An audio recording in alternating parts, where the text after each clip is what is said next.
ได้มาเยี่ยมเยือนเมืองฟ้าแดนดิมานดังบิกโบกบินพ้นผ่านถึงถิ่นฐานสำราญวิไลพบดอกฟ้างามพองพันนิ่มนวลส่วนฝันส่วนอาลัยงามน้ำถ้อยงามทางน้ำใจ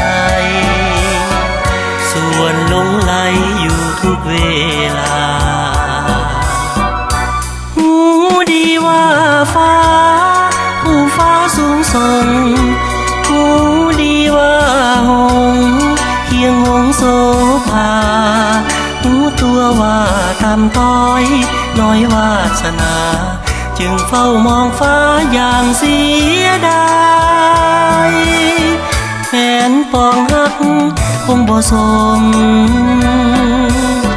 จึงขอชื่นชมเพียงภาพถ่ายถนอมอยู่ตราบจนสีบายประดับไว้ในใจเอ่ย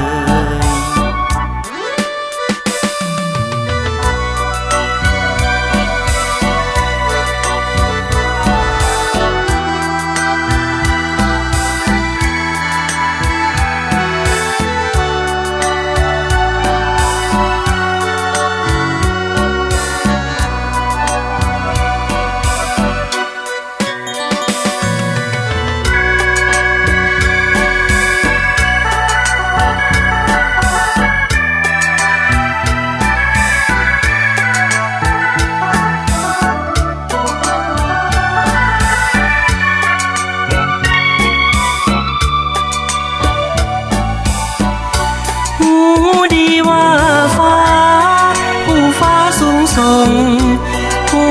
ดีว่าหงเคียงหงโสภาหูตัวว่าทำต้อยน้อยวาสนาจึงเฝ้ามองฟ้าอย่างเสียดายแขนปองฮักคงบ่สมจึงขอชื่นชมเพียงภาพถ่ายจนสีบายประดับไว้ในใจ